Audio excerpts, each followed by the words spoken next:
Excellent. So welcome everybody to our first joint research seminar at the University of Strathclyde, co-organized by the Center for Internet Law and Policy and Strathclyde Centre for Antitrust Law and Empirical Study. We are really happy to welcome to this event Andrew McLean, PhD researcher from the University College London, who will present to us a really appealing, fascinating topic.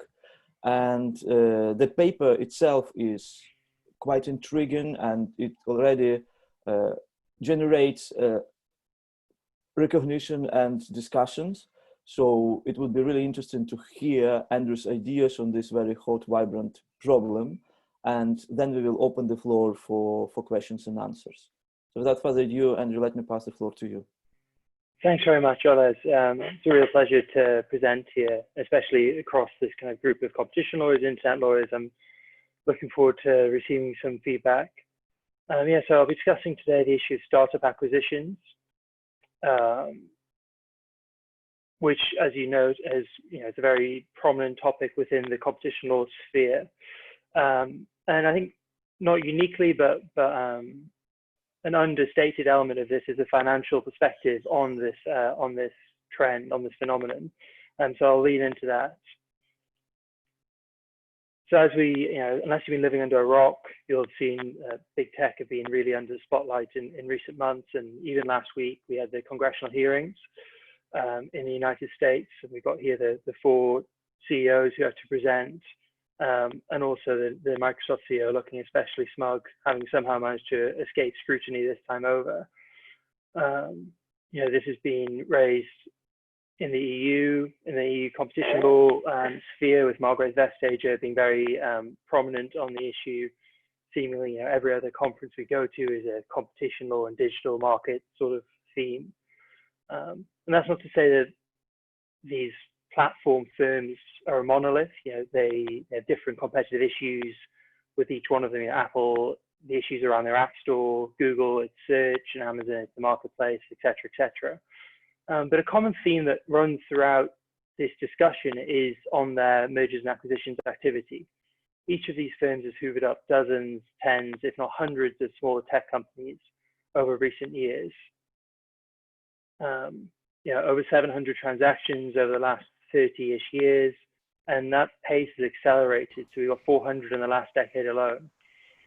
This image on the right, taken from The Economist magazine, does a nice job of highlighting these acquisitions and also the size of them. If you note some really astronomical transaction valuations for firms which are often just a few people in a room rather than anything more tangible. And this M&A activity continues unabated, even undiminished by coronavirus. So we've had Facebook, Giphy, maybe in March, April, and then currently the potential deal between Microsoft and TikTok, which is receiving all sorts of attention for different reasons. And it's often said, is this even an issue? You'll have the more Chicago school type people, neoliberal kind of competition lawyers saying this is efficiency enhancing. Large firms should be allowed to take over the small ones. They propagate them. They encourage investment into small firms. They catalyze innovation. But fortunately, Mark Zuckerberg stepped forward with a relatively lax email policy and really provided quite a damning critique of this startup as acquisition phenomenon with his own words. Obviously, there are a few different quotes here that were released in emails between himself and the CFO of Facebook. But fundamentally, the core message is Instagram can hurt us, and we're going to buy them because they can hurt us. So it's from the horse's mouth. This has got serious anti-competitive consequences, or at least connotations. So more formally, the paper offers a brief typology of these startup acquisitions. Often they're referred to, blanket term as kill acquisitions, which is something I use sometimes, but it tends to get people's back up, and often the debate shifts from whether we should be concerned about these issues as to what we should call them. So I offer this typology and two different forms of startup acquisitions that I can identify. So firstly, we've got these kill acquisitions whereby a large incumbent will buy a small competitor, potential competitor, and then simply terminate the acquired business's operations. And this really stems from a very influential paper by Colleen Cunningham, Florian Ederer, and Song Ma. And they examined this in the pharmaceutical sector and found that about 6% of acquired firms were being discontinued. And they went into this and the effect of that on innovation. And they found that if that process were to be terminated in some way itself, if this kill acquisition process was stopped, we'd see about 5% increase in innovative drug projects.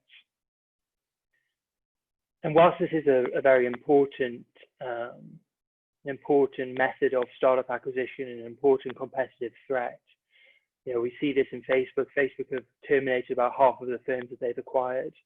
It really isn't the core issue at hand in the digital markets. And I think a more prominent sort of type of startup acquisition in the digital space are these so-called kind of conglomerate mergers. In the 60s and 70s, the US, the UK, the economies were characterized by these large sprawling conglomerates. You had firms which are involved in all sorts of different unrelated areas. And with financialization and the shareholder value maximization trend from the 80s onwards, we've seen this downsize and distribute business model, which has led to relatively streamlined companies, which really only operate in their core markets. But with the digital platforms, we're seeing a rebirth of this conglomerate merger wave. And you see that within Google, for example. Google started off as a search engine. Now it makes my phone, it makes a Chromebook. Amazon started off as a marketplace for books. Now it makes its own TV productions and distributes them. These are really quite remarkably large and sprawling firms again. And the issue at hand here is that these digital conglomerations, if you want to see them this way, they buy firms which are tangentially related to their core market to kind of create this conglomerate effect. And in doing so, they leverage consumers from the acquired firm into their own ecosystem, and then enhance data-related economies of scale and scope, really enhancing the concentrating forces which already exist within digital markets and lead to market tipping. So that's kind of briefly covering the anti-competitive threat of startup acquisitions. That's not really the point of my paper. I think that compelling case has been made elsewhere. I'm more interested in the enforcement challenge that startup acquisitions present to competition authorities. So competition authorities, with some exemptions, have largely failed to govern startup acquisitions. So we see this through two different reasons. Firstly, when Google, Facebook buys a tiny little startup, that transaction often fails to trigger substantive merger review. In the UK, the rule is that if the target doesn't have a revenue of £70 million per annum, then you don't need to notify the transaction to the authorities. And that leads to a lot of these acquisitions kind of flying under the radar. And then secondly, you've got a more substantive issue that merger analysis, if it is triggered, is very static. It relies on neoclassical economic principles. We all know these kind of like demand supply curves. And it really struggles with the issue of potential competition.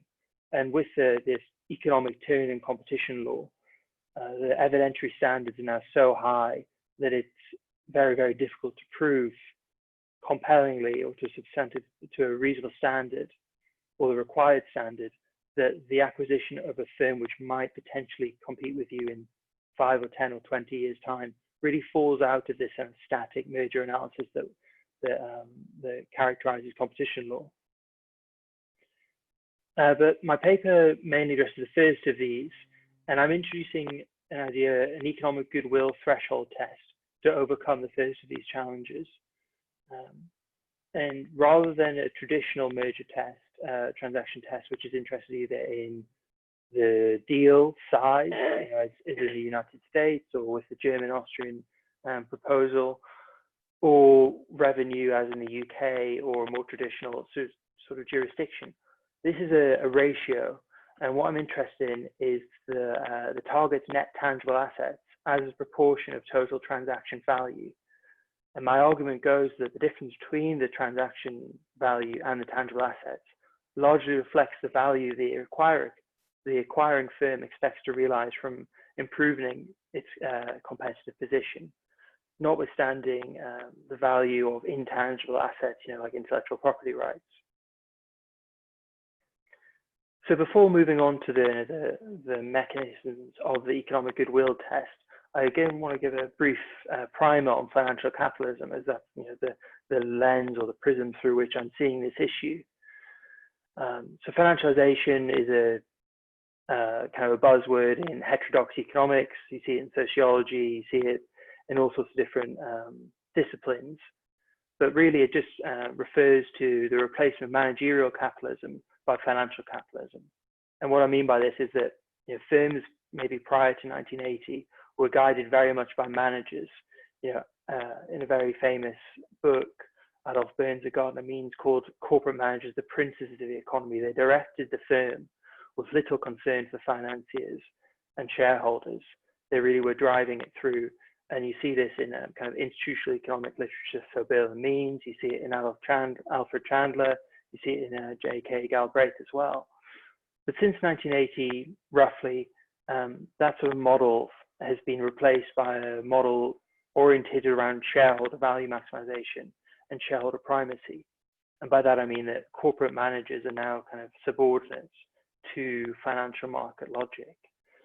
So that's kind of on the micro level. And on the macro level, you see financial capitalism defined by an increasingly large and diverse and crucially speculative financial system. And it's a speculative nature, which I'm particularly interested here. And so you see this graph on the right-hand side from Brad DeLong, briefly kind of, or just very concisely illustrates the growing importance of finance as a share of GDP. So we see this interaction between financial capitalism and startup acquisitions, or at least I see it from two perspectives. Well, firstly, from the bottom up, you see venture capitalists who, are very much a financial capitalism actor. Venture capital didn't exist 40 years ago.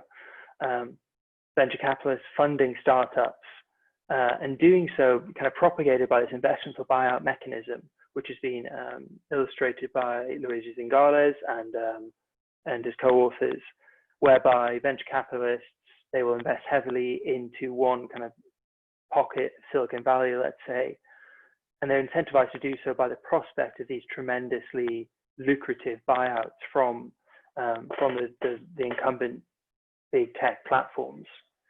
And that's kind of covered well in other places. I'm more interested in from the top-down perspective of how finance interacts with startup acquisitions. So what I'm arguing is that financial markets, especially kind of very strong speculative financial markets, create a bridge between the present and the very distant future, which catalyzes future-oriented anti-competitive strategies. The competition law, being a very static discipline based on static neoclassical economics, really struggles to deal with. So alongside financialization, today's stock market is characterized by intense speculation. This kind of stems from Hyman Minsky, and especially in the digital economy. The GAFAM firms enjoy tremendous positive sentiment in capital markets. They are 5 of the 6 most valuable firms in the world, and this gives them an incredibly low cost of capital. And my argument is that it's speculative investors that we see today are very happy to see these extraordinary sums being paid to startups that may or may not go on to be successful. And rather than a firm being disciplined for spending tremendous sums on these speculative risky acquisitions, they're actually rewarded by financial markets who have this kind of speculative anticipation of the digital markets going on and on and on and providing a return at some point down the line. So I've got a few images here just to kind of visualize the scale of the big tech companies. So we've got the market caps here as of the end of June. So, Apple, $1.6 trillion. Similar figures for Microsoft and Amazon, Google and Facebook lagging not far behind. And then you can compare that to the average firm in the S&P 500, $53 billion. And then below that, I've inserted the market cap of SSE, the largest Scottish firm, by market capitalization, just $18 billion. And again, this other image highlights the vast degree of investor positive sentiment that surrounds these 5 firms. So this is these firms as a representative of the Fortune 500 index. And then, that's about a quarter of the value of the index is taken up by just these 5 firms. These 5 firms out of 500 represent a quarter. There's a massive inequality amongst these market capitalizations, which really reflects the tremendous sentiment that investors hold about the future prospect of these companies. And it's this enormous goodwill towards these firms which gives them the cost of capital, or it almost unilaterally removes the traditional financial constraints firms would operate within, and gives them the possibility and the potential to say, right, this is a tiny little firm that may or may not challenge us, I'm going to buy it. And without any real concern for blowback from shareholders or ban or whoever it may be. And again, here we just see, to really just put into context, the growth of the tech companies. So this is GAFAM plus Netflix, but the point remains. You can see how the big tech companies are really pulling the S&P 500 up over the last 7 years. And you see the S&P 500 without the tech companies is actually, it's down on where it would be without the tremendous weight attached to GAFAM. And I'm using this idea from institutional economics called Peculiarity to understand what is going on here. Like, why are we seeing this tremendous uptick in big tech? I'm using this concept Peculiarity. Peculiarity very basically just means the orientation of the economy towards the future, and more narrowly it means that the value of firm. This is this is common sense to mainstream economics, but the value of a firm reflects expected future profits. But what I'm saying is that futurity under financialization and under financial speculation is intensified. And so you see market valuations based on, not the profits the firms realize now or in the next year or two, these current revenues, which was the traditional indicator of a firm's prosperity. Instead, investors care more and more and are placing more and more weight on expected profit many years down the line. So this is an image that Yanis Lianis likes to use, and I think it's useful as well. So it's taken in 2017, and you can see, for example, Amazon, which is the second bottom firm on the chart. I think just a very small proportion, 7% of its market valuation came from either its cash on hand, which its tangible assets, or its profits expected in the short term. 93% of its market valuation was from the expected profits that investors thought they would realize from Amazon in the distant future. And you can see that sort of that trend characterized across Apple, Microsoft, and Alphabet too, and Facebook. The vast majority of their valuations are coming from the expectation of profits not in the near future, but in the very long future.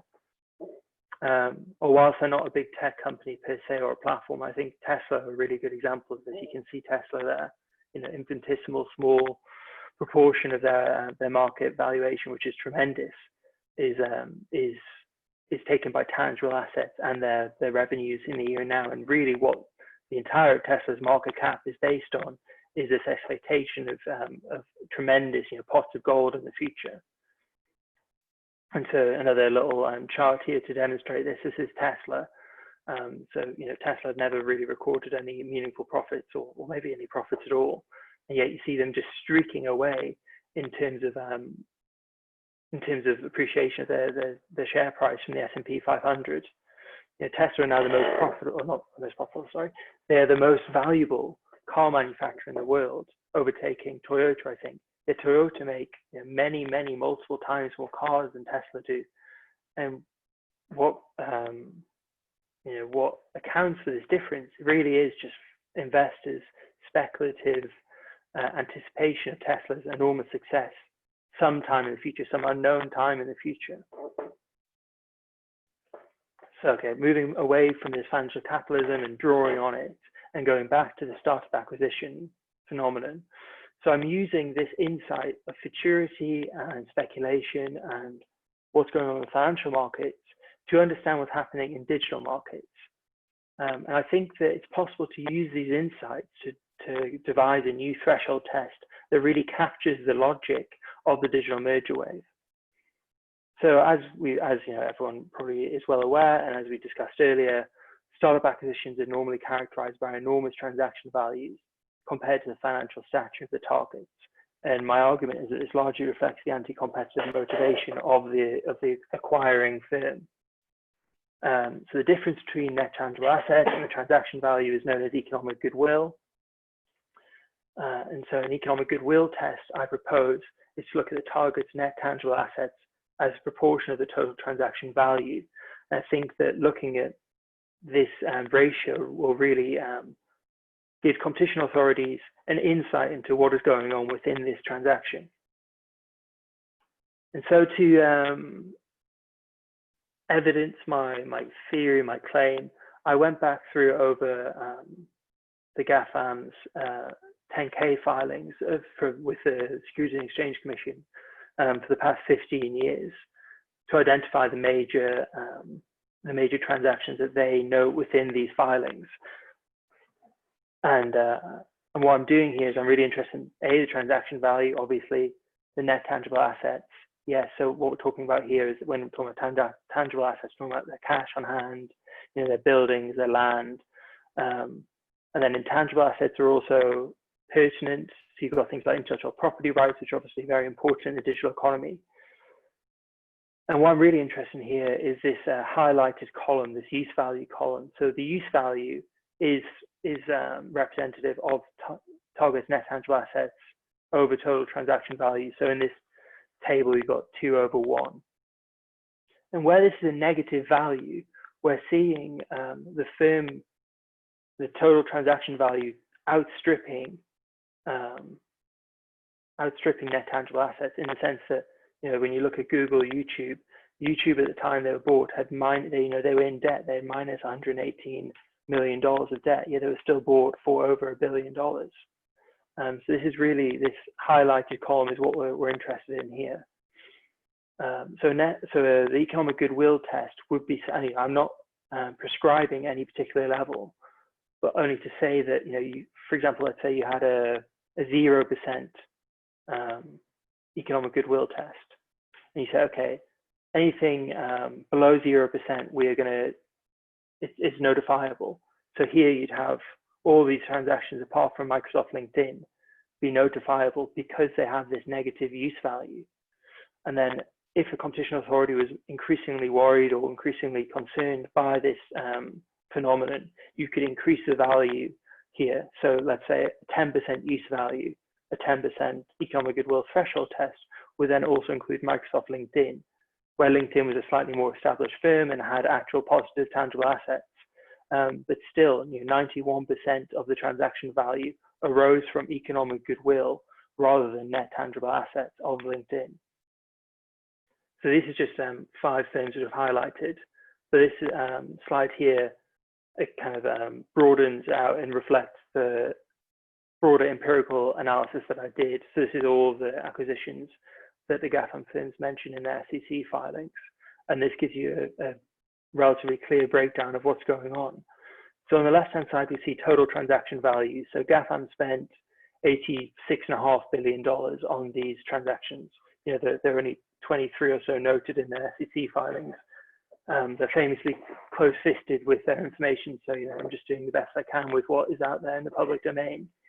But within that, you can see that 99%, $85 billion of the 99% of the transaction value is accounted for by economic goodwill, by intangibles or incorporeal assets. And what we're really looking at there is the expectation of increased future profit. And only 1% of this enormous 86.5 billion is accounted for by the target's net tangible assets. And then kind of on the right-hand side, I'm breaking down the composition of economic goodwill. So economic goodwill is intangible assets like intellectual property rights. These are things which the accounting profession will properly recognize and actually put down in financial reports. And then profit-related economic goodwill is that economic goodwill which is unaccounted for by the, otherwise notable intangible assets. And so I'm calling that the profit-related economic goodwill. That's really what we're interested in here. This is a representation of how much the acquiring firms expect to realize from absorbing these firms into their ecosystems or otherwise just killing them off. And you can see intangible assets here account for just about a fifth of total transaction value, or the economic goodwill within this total transaction value. And 4/5, almost 80% of it is related to the expected future profits that they expect to realize from undertaking these transactions. So I'll conclude here because I'm really interested to hear the Q&A. I think that's probably a more useful part of any presentation. Concludes with the following thoughts. Startup acquisitions are quite clearly a prominent anti-competitive threat. I really feel like you only have the die-hard sort of GAFAM defenders who will argue otherwise. And I think very narrowly, I think the economic goodwill test represents a useful innovation that can help competition authorities get to grips with this phenomenon and subject more and more transactions to substantive merger review, which is really where we're going to learn more and more about this phenomenon. But the first issue is that we need to get them under review, and that means that they can't be allowed to slip by kind of undercutting the notification thresholds. But more broadly, I think the paper represents something a bit deeper. As modern competition law is based, as all competition lawyers will know, on neoclassical price theory, on the very famous kind of demand and supply curves, which are very much focused on industrial markets, product markets for goods and services, in which finance doesn't really enter the equation. And so my argument is that this kind of neoclassical framework is of limited use when we're living in a world in which, or a form of capitalism in which finance really crucially shapes modern economic activity, as is quite clearly demonstrated by GAFAM's use of the financial markets to propagate their startup acquisition activity. GAFAM, investors see GAFAM as controlling the future of digital markets, and it's that belief that the firms themselves are able to turn around to actually make that belief that investors have a reality. And I think that's really the core of the issue, and we need to address that.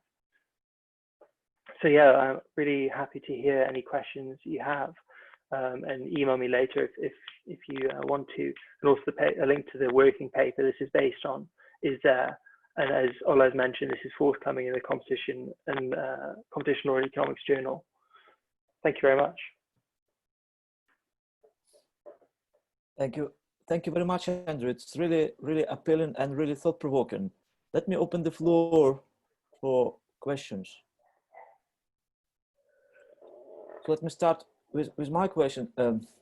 So if I understand correctly, the phenomena which you describe, you basically observe and substantiate with numbers that the situation of futurity, which you called, and the thing which we discuss in competition law sector of the business, the competition for the markets, they are both very systemic and almost objectively evolving, and it's really hard to see what can be done, not only by competition authorities, but if we see it as a problem, by other actors, by other market regulators, to somehow mitigate this trend.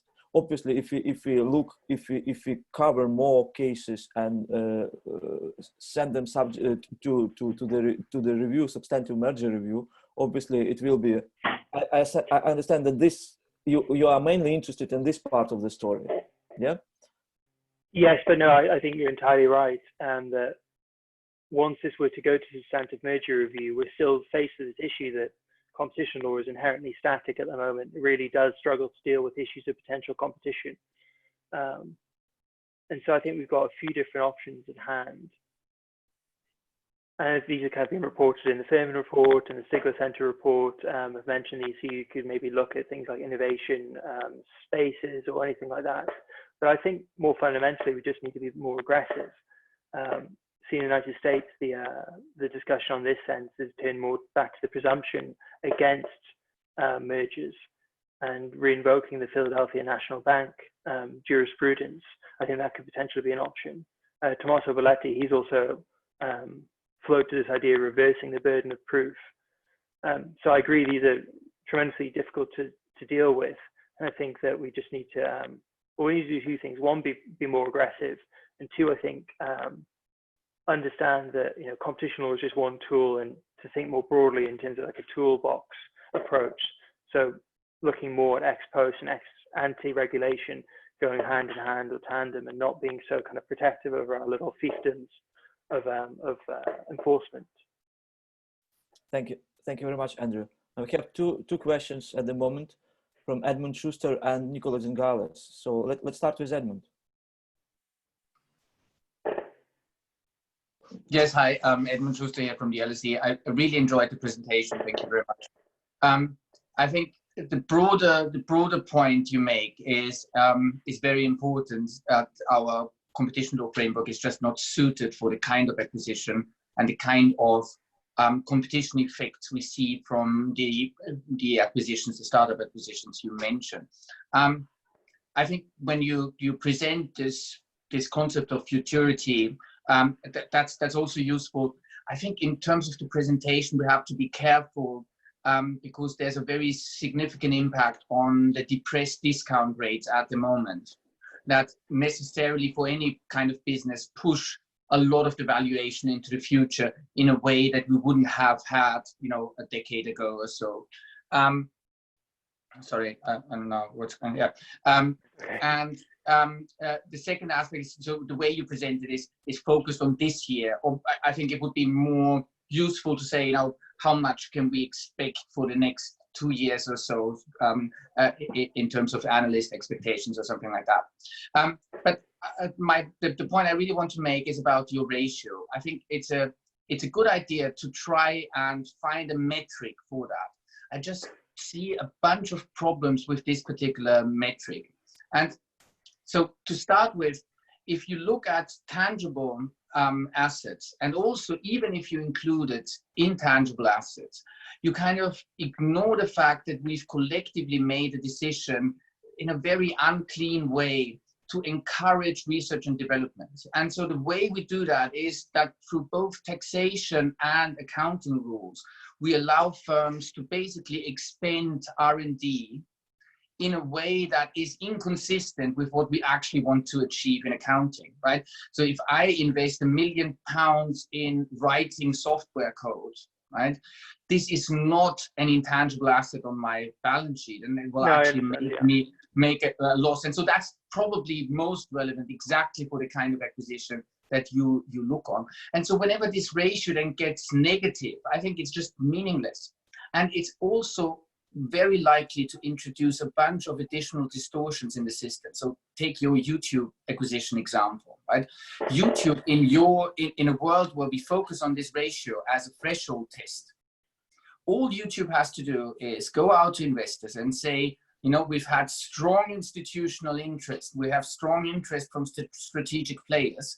And unlike we did in previous rounds, we now just want to raise more money. Please give us 200 million. They can do that in a heartbeat, right? And then they have 200 million in extra tangible assets, and that depresses the transaction value. So you would introduce this kind of distortion, in my opinion, without really achieving a lot. I have more stuff, but I don't want to monopolize this discussion, of course.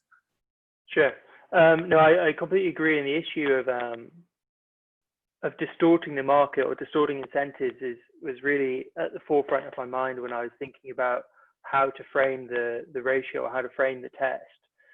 And you know, there's clear evidence from Thomas Woolman that the firms will go out of their way to avoid antitrust investigation in this sense. Yeah, I'll give that some more thought. I'd say more broadly, you know, this is just one half of the merger review test. And so the way I'm seeing this is it's a relatively, or at least in my mind, it's a relatively robust way, it's relatively clear. And I think of all the ways, you know, for you to include intangible assets or otherwise, then you're starting to move more into, you know, intangible assets are internally generated within the firm. And this is something which is, no? Sorry, hang on. I guess you could try to do that, but I mean, so there's this double purpose of not allowing firms to create intangible assets by just expending money on R&D, and that is the kind of traditional historic use of accounts by creditors to assess the financial strength of the company.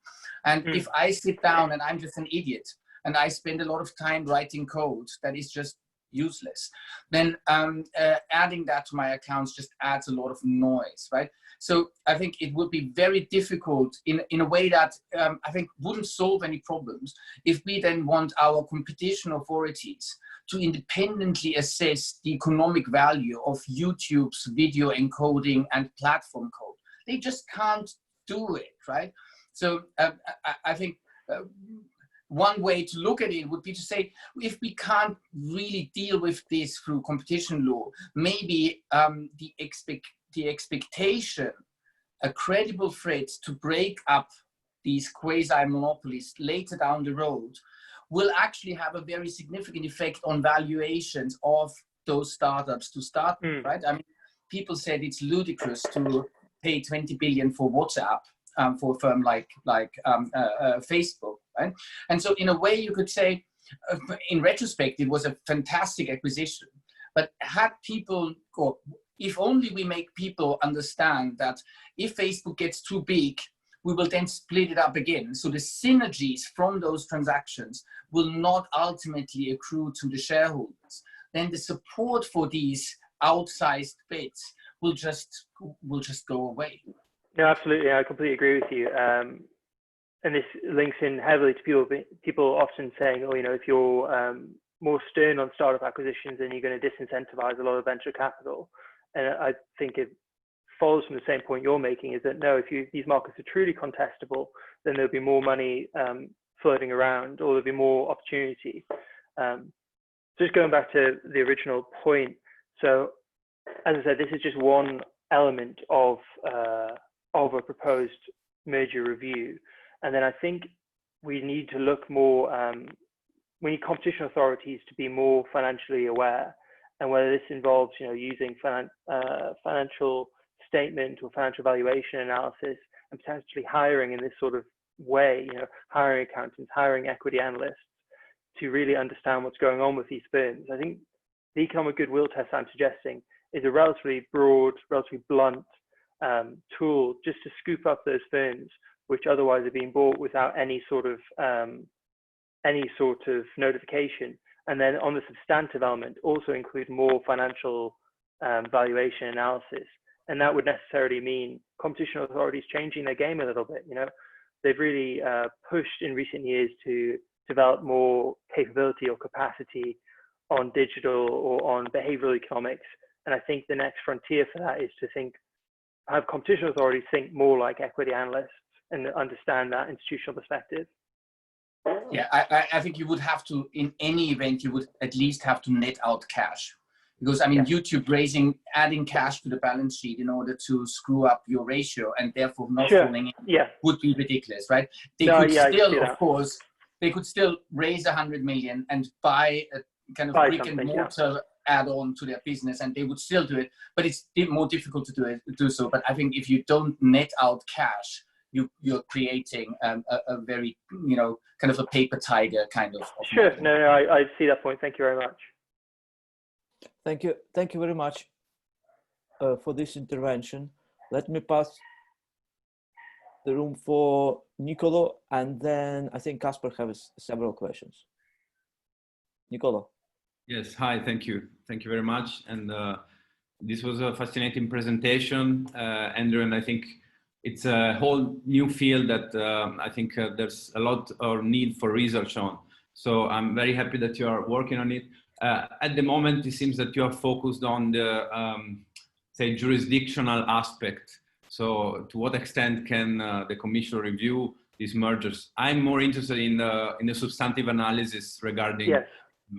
The creation of value and the problems that we might have with the distorted value that comes from financial markets.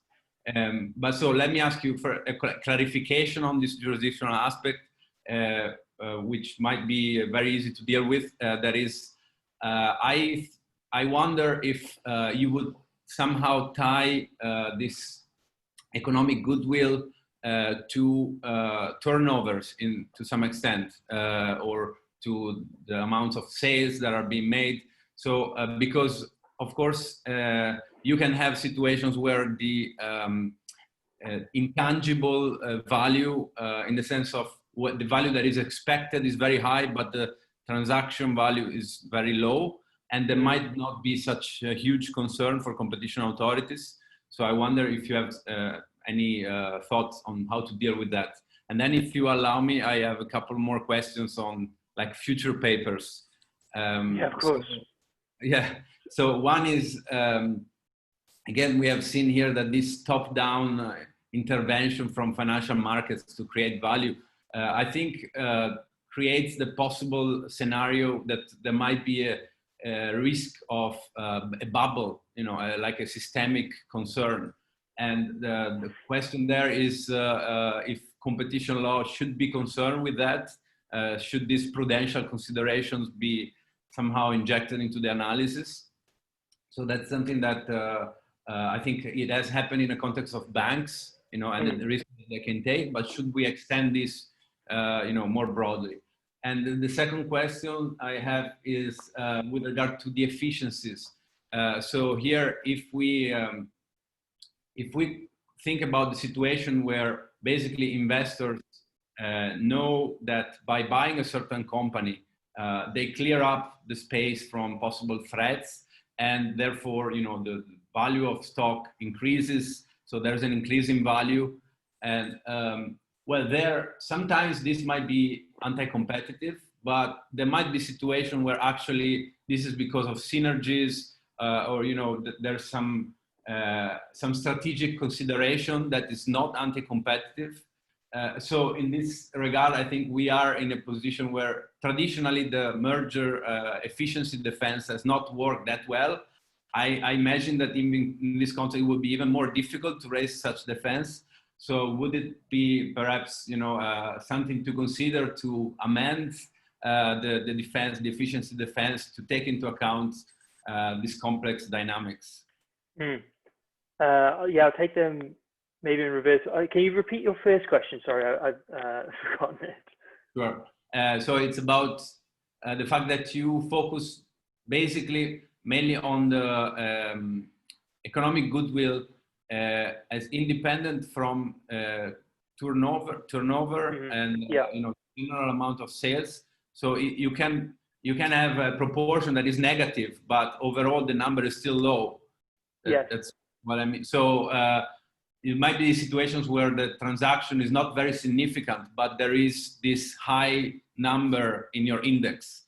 So would that be notified or not? Yes, I think okay, I'll take you 1 to 3. Yes, it would be, because I think that's, you know, these large transactions that I've managed to examine aren't actually, I think, the transactions which are really going to be captured by the economic goodwill test. Most of those could be notified normally. I've only used these ones because the public information on startup acquisitions is so poor and so scant that I've just had to use whatever's publicly available. So I think, and that's what I mean by the ratio, is that yes, if it was, you know, a small transaction value, but also a very small firm, it really is, the size of these is essentially irrelevant. That's why I'm using the ratio. So yeah, something like that I think would be, it's kind of the point of the test itself, is to capture these very, very small transactions. Okay, that will lead to a lot of notifications, probably. Yes, you know, that's my concern. You know, institutional funding or capabilities, and you know, potentially an ex ante kind of, this is what we should be looking at, and you know, the more pragmatic, have we got capacity to look at all these as a separate issue, I think, or separate, reasonably separate. On the second one, systemic risk, is there a bubble? I think it's relatively uncontroversial to say there probably is a tech bubble at the moment. In terms, you know, their stock prices, market capitalizations are seemingly vastly unconnected from the real economy. And whether that's something that competition lawyers should concern themselves with, that's a good question. I think, you know, you mentioned banking, and that's a completely different, you know, animal, because banks are unique creatures within our market economies, and that they do have this capacity to have ripple effects through the real economy. In fact, yes, I saw an interesting piece about common ownership, that common ownership in banking might actually reduce systemic risk. So in that sense, competition law should be interested in systemic risk, but I find it hard to buy the line that because they're so massive and overvalued, we should tiptoe around them. You know, I think there's a difference between like the dot-com bubble bursting and the global financial crisis. I think the qualitatively different events. And then what was your last question, sorry? Oh, it was about efficiencies. Oh, about efficiencies, yes. Yeah, no, obviously, you know, market concentration and size can, as we all know, lead to degrees of efficiency. I think that's relatively well known, at least within antitrust circles.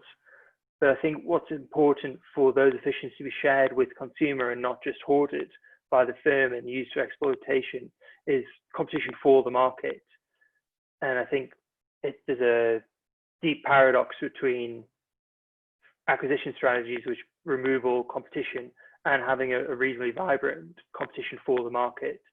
So, you know, I'm although we don't really know very much about merger efficiencies, I'm relatively skeptical about their kind of real substantive implications. Yeah, well, what I mean, probably. The problem is that it seems that it's very speculative. You know, as you also alluded to, you know, the value that is being created, we don't know when it will be generated. Yes. So it seems that all the efficiency defense will fail in this context, because you have to prove substantiated efficiencies, right? Yes, so, I mean, to my mind, that's not something to cry about. But yes, I agree. Thank you. Thank you, Nicola. Now we have questions which Kasper will try to put into one detailed question, and then we will pass the floor to Edmund again. Yeah, so we go from more of a economic analysis and questions to more of a legal law questions in this aspect. And this was kind of answered in the last question, but I was thinking, well, your test was unusual compared to what competition authorities would do otherwise when they were to evaluate these mergers and acquisitions. And secondarily to that, if I can ask, have you tried to apply your test already to like specific cases, for example, from the UK about acquisitions? So yeah, let me just have a quick little read of your questions. Yeah, that's easy, obviously. Yes, so yeah, the economic goodwill test is novel to what competition authorities would otherwise do. As I mentioned, normally notification tests are based on either transaction value, simply, you know, without any sort of additional layer of complexity, or they're based on the revenues of the target company. So in that sense, it is unusual. And have I run my test on cases? No, mainly for the reason that the data, whilst there might be kind of relatively diffuse data flying around about different acquisitions and how much the transaction value is, getting into the actual financial details of what are the net tangible assets of these acquired firms is, you know, that's private data which would need to be released. So no, I haven't ran my test on any cases. But I mean, very, very few cases have been substantively analysed. So in that sense, you know, hardly any have been. I suspect that there are more cases have been unintervened with than would be intervened with my test. That's kind of the point. Yeah. Yeah. Thank you. That answers it. Edmund, please. Yeah, I'm sorry. I just wanted to quickly jump in again on Nicola's point on efficiencies and your answer to that. I think one of the problems here is that we can't, even in principle, I think, have a clear separation of operational efficiency improvements, so kind of proper synergies on the one hand and anti-competitive effects on the other, because as soon as we are in this kind of network economy world, then one kind of depends on the other. And so what's the synergy of having WhatsApp? Well, there is this operational synergy for Facebook, but it is a consequence in a way of their quasi-monopoly. So I think that makes it even harder to deal with it. No, absolutely, I agree. When I originally wrote this, I tied the test to reversal of the burden of proof, which I'm increasingly thinking is probably something to go back to. And then, yeah, I agree with you, the passing major efficiencies through operational improvements with a removal of potential competition is impossible. But I think the burden should be on the acquiring parties, especially the dominant ones, to explicitly quantify and state what they're expecting to get from this. And I think competition authorities should be far more happy to say, to take a cynical perspective on these and think they are anti-competitive. Thank you. Thank you. If I can, the last question, if nobody wants to ask anything, which is a following question on the one which has been raised by Edmund, talking about retroactive structural remedies. I wonder maybe it would be less radical and more effective to talk also about retroactive behavioral remedy in addition maybe to availability of structural remedies.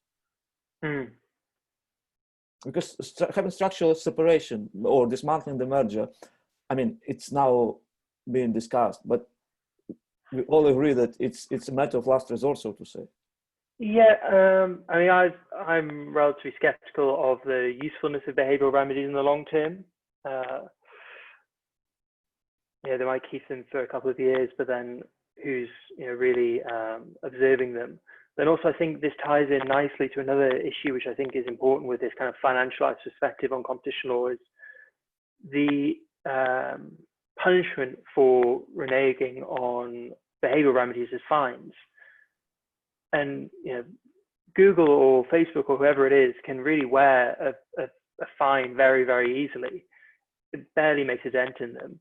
And more than that, I think fines often, I mean, I haven't done the econometrics to prove this substantively, but my intuition is that a fine would indicate to the financial markets that these firms have monopoly power.